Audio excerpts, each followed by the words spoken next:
Esto es, claro, una metáfora, pero una ilustración que no significa que Dios haya muerto, sino que nunca existió. Evidentemente, alguien que está en la imaginación de nuestros ancestros fue un cuento de hadas de hace mucho para explicar las plagas. También para explicar la pérdida de cultivos, enfermedades y desastres, lo que ahora le atribuimos a las bacterias, virus, desórdenes cromosómicos, placas tectónicas. En resumen, la ciencia y la razón han reemplazado la superstición.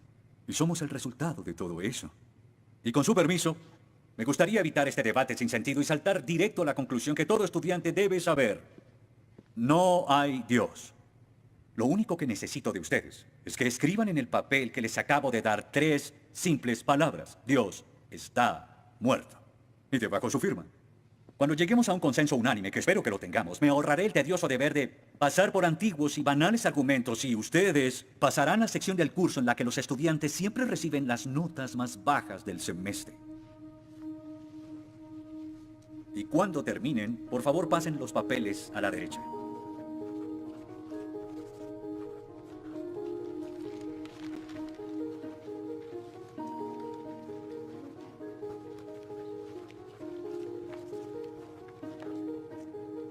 Gracias.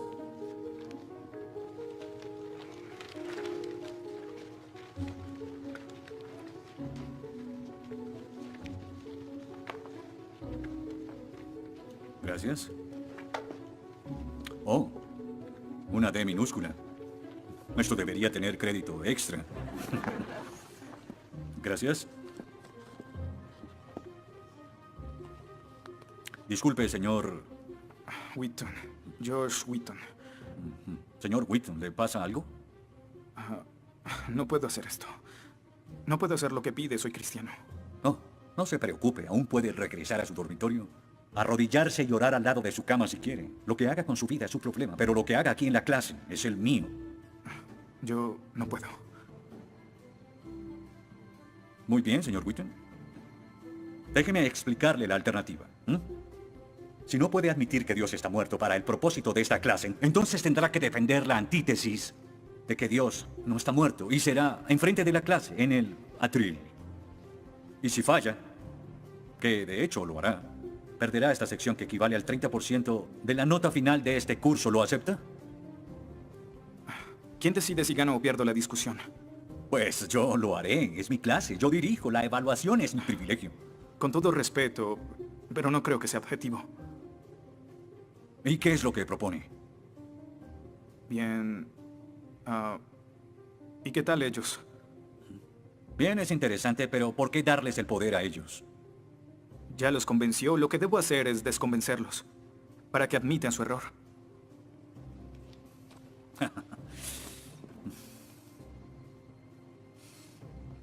Bien. Señor Wheaton, tendrá 3 sesiones los últimos 20 minutos de las próximas 3 clases para que exponga su punto. Le prometo que haré las menores interrupciones posibles. Puede pedir lo que quiera en la clase, pero no le daré más tiempo. Claro, será responsable con las otras tareas de la clase, pero puede cambiar de opinión y traer la hoja firmada. La próxima clase y seguiremos como si nada hubiera pasado. Y con eso, como lo había dicho antes, le daré la palabra al señor Wheaton, quien presentará su caso a favor de un dictador supremo celestial, también conocido como Dios. Señor Wheaton, ¿está listo? El atrio es suyo.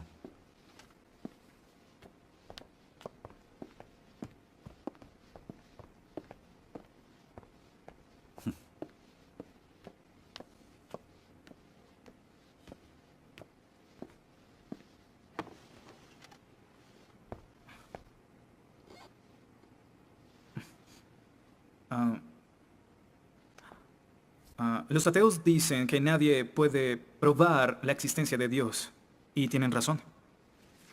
Pero yo digo que nadie puede refutar que Dios existe.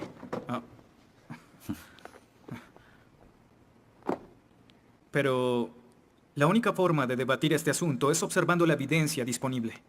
Y es lo que vamos a hacer. Pondremos a Dios en un juicio, con el profesor Radisson como fiscal y yo como el abogado defensor, y ustedes como el jurado. La mayoría de cosmólogos están de acuerdo con que el universo empezó hace 13.7 billones de años en un evento conocido como la Gran Explosión. Ahora, analicemos la descripción del físico ganador del premio Nobel Steven Weinberg de cómo habría sido la Gran Explosión y, ya que él es ateo, podemos estar seguros de que no hay ninguna inclinación religiosa en su descripción. Al principio, hubo una explosión y en 3 minutos, 98% de la materia que hay o habrá se produjo. El universo apareció. Por 2500 años, la mayoría de científicos estuvieron de acuerdo con Aristóteles, con la idea de que el universo siempre ha existido sin inicio o final. Pero la Biblia no está de acuerdo. En 1920, el astrónomo belga Georges Lemaitre, teísta, que de hecho... ¿Qué es un teísta? Un teísta es alguien que cree en la existencia de Dios. Dijo que todo el universo saltó a la existencia en un billonésimo de segundo. De la nada, en un inimaginable destello de luz. Así es como esperaría que el universo respondiera si Dios hubiera dado la instrucción en Génesis 1:3 que exista la luz. En otras palabras, el origen del universo apareció como se esperaría después de leer Génesis y por 2500 años. La Biblia tiene razón y la ciencia está equivocada. Todo apunta a un Dios que lo creó, verán. En el mundo real no se ven cosas que se salgan de la nada, pero los ateos quieren hacer una excepción en esta regla. Específicamente en el universo y... Pero en su libro El espejismo de Dios, Richard Dawkins dice que si me dices que Dios creó el universo, entonces tengo el derecho a preguntar quién creó a Dios. La pregunta de Dawkins solo tiene sentido en términos de un Dios que ha sido creado. No tiene sentido en términos de un Dios no creado. ¿Qué es la clase de Dios en el que creen? Incluso dejando a Dios fuera de la ecuación, tengo el derecho de devolverle la pregunta al señor Dawkins y decir, si el universo te creó, ¿quién creó el universo? Ven, tanto teístas como ateos están agobiados por contestar la misma pregunta de cómo iniciaron las cosas. Lo que espero que entiendan de esto es que no hay que cometer suicidio intelectual para creer en un creador tras la creación, y en la medida que descarten a Dios, se verán obligados a encontrar una increíble explicación de cómo las cosas iniciaron. Me imagino que estás satisfecho con tu presentación. Veo que astutamente evadiste el hecho de que Stephen Hawking, el científico más famoso del mundo y no es teísta, recientemente estuvo a favor de un universo autodiseñado. No lo evadí, Simplemente no lo sabías. Bien, veamos lo que el profesor Hawking, profesor lucasiano de física de Cambridge, quien ahora ocupa la silla usada por Sir Isaac Newton, tiene que decir sobre el origen del universo. Y cito, ya que hay una ley como la gravedad, el universo puede y se creará de la nada. Creación espontánea es la razón, hay algo en lugar de nada. Por eso es que el universo existe, nosotros existimos. No es necesario invocar a Dios para tener al universo en movimiento. Final de la cita. Nunca ibas a mencionar su comentario, pero su opinión se mantiene. ¿Mm? ¿Qué respondes?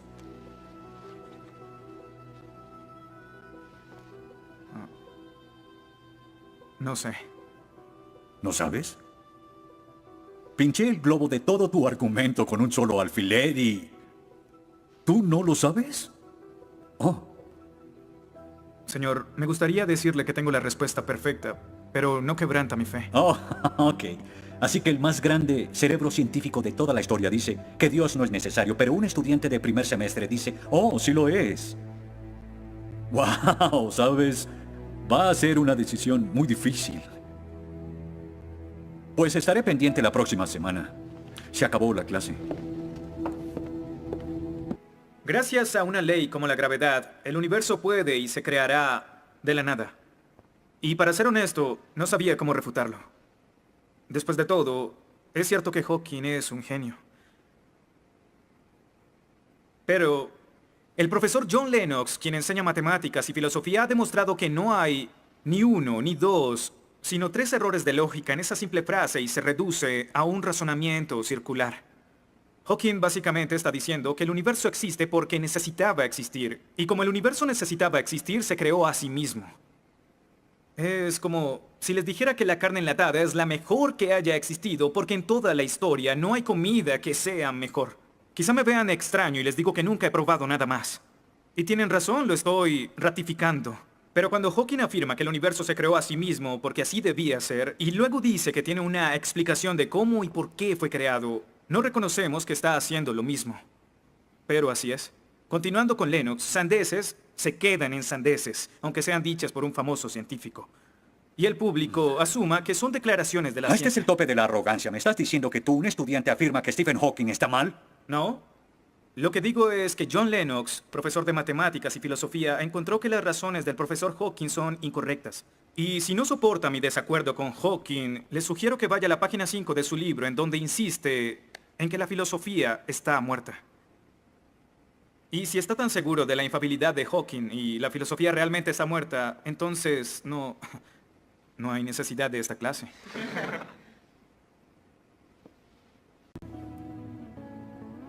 Damas y caballeros del jurado, desde hace 150 años los darwinistas han dicho que Dios es innecesario para explicar la existencia del hombre y que la evolución reemplaza a Dios. Pero la evolución solo nos dice lo que sucede una vez que se tiene vida. Así que ¿de dónde viene ese algo que tiene vida? Darwin nunca lo dijo, quizás supuso que un rayo cayó en una piscina con los químicos correctos. Lotería, un ser vivo. Pero no es tan simple. Verán, Darwin afirma que el ancestro de todas las cosas vivientes vino de una sola cosa. Un organismo simple que se reprodujo y se modificó con el tiempo en una forma de vida más compleja. Por eso es que después de contemplar su propia teoría, Darwin pronunció su famosa declaración: Natura non fucking saltum, lo que significa la naturaleza no salta. Y como el famoso autor Lee Strobel dijo, si puedes imaginar los 3.8 billones de años que los científicos dicen que la vida ha estado entre nosotros en un día de 24 horas, en el espacio de 90 segundos, la mayoría de grupos de animales de repente aparecieron en las formas que actualmente tienen. No como Darwin predijo, sino en términos de evolución, casi instantáneamente. Así que, la naturaleza no salta, se convierte en la naturaleza dio un gran salto. ¿Cómo los deístas explican tanta información biológica?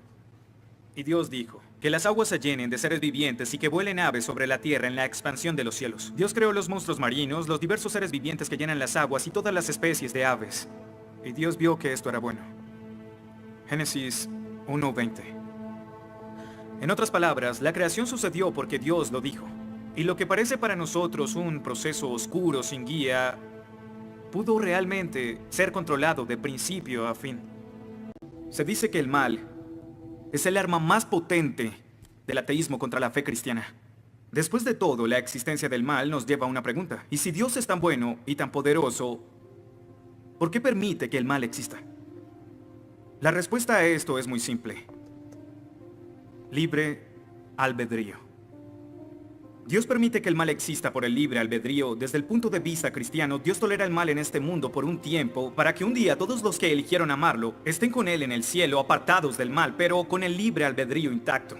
En otras palabras, la intención de Dios con el mal es destruirlo un día. Oh, qué conveniente. Un día me desharé de todo el mal del mundo, pero hasta ese momento tendrán que lidiar con las guerras, holocaustos, tsunamis, pobreza, hambruna y sida. Que se diviertan. Luego nos enseñará sobre el absolutismo moral. ¿Pero por qué no? El profesor Radisson, quien claramente es ateo, no cree en absolutismo moral, pero en su programa dice que planea hacernos un examen en la última semana. Apuesto a que si consigo una A en el examen haciendo trampa, inmediatamente empezará a sonar como un cristiano, insistiendo que está mal hacerlo. ¿Y qué base tendría él? Si el propósito de mis acciones es lograr el éxito, entonces, ¿por qué no podría hacerlo? Para los cristianos, el punto de la moralidad, lo que constituye lo bueno y lo malo, es una línea directa que nos conduce hacia Dios. Oh, estás diciendo que necesitamos a Dios para ser morales, que una moral atea no es posible. No, pero sin Dios no hay una razón para ser moral, no habría un estándar para el comportamiento moral.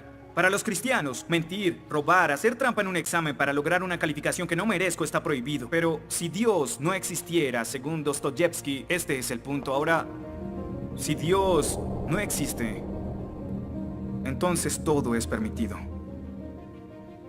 Y no solo es permitido, sino sin sentido. Si el profesor Radisson tiene razón, entonces nuestra lucha, nuestro debate, lo que decidamos aquí no tiene sentido. Nuestras vidas, nuestras muertes no serán diferentes a las de un pez dorado. Oh, qué ridiculez. Después de toda tu charla, ¿quieres decir que solo hay una opción? Creer o no creer. Así es. Eso es todo. De eso se trata todo. La diferencia entre su posición y la mía es que usted les quitó su elección. Les exigió que eligieran la casilla marcada con no creo. Sí, porque quiero liberarlos. Porque la religión es como un virus mental que los padres han heredado a sus hijos. Y el cristianismo es el peor de todos. Lentamente se mete en tu vida cuando estás débil, enfermo o indefenso. ¿La religión es una enfermedad? Sí. Sí, infecta todo. Es la enemiga de la razón. ¿Razón? Profesor, usted dejó la razón hace mucho tiempo. Lo que nos está enseñando aquí no es filosofía, ni siquiera es ateísmo. Lo que nos está enseñando aquí es antiteísmo. No es suficiente. Necesita que todos no creamos como usted. ¿Por qué no admites la verdad? ¿Quieres enredarlos en tu primitiva superstición? Lo que quiero es que tomen su propia decisión. Eso es lo que Dios No quiere. sabes cuánto voy a disfrutar reprobándote. Pero ¿a quién realmente quiere reprobar, profesor? ¿A mí? ¿O a Dios?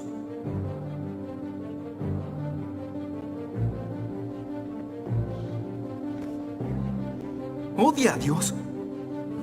Ni siquiera es una pregunta. Ok. ¿Por qué odia a Dios? Esto es ridículo. ¿Por qué odia a Dios? Responda la pregunta. ¿Ha visto la ciencia y los argumentos? La ciencia avala su existencia, conoce la verdad. ¿Por qué lo odia? ¿Por qué? Esta es una pregunta simple, profesor. ¿Por qué odia a Dios? Porque Él me quitó todo lo que era importante para mí. Sí, yo odio a Dios. Todo lo que siento por Él es odio.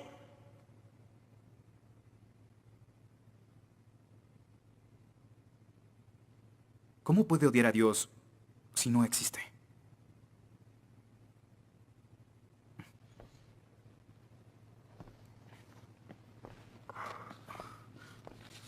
No probaste nada. Quizá no. Ellos deben elegir.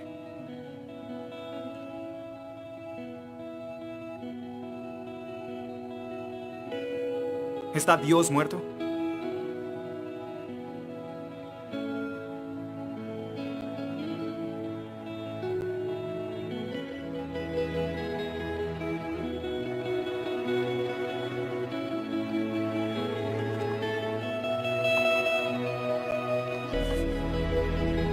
Dios no está muerto.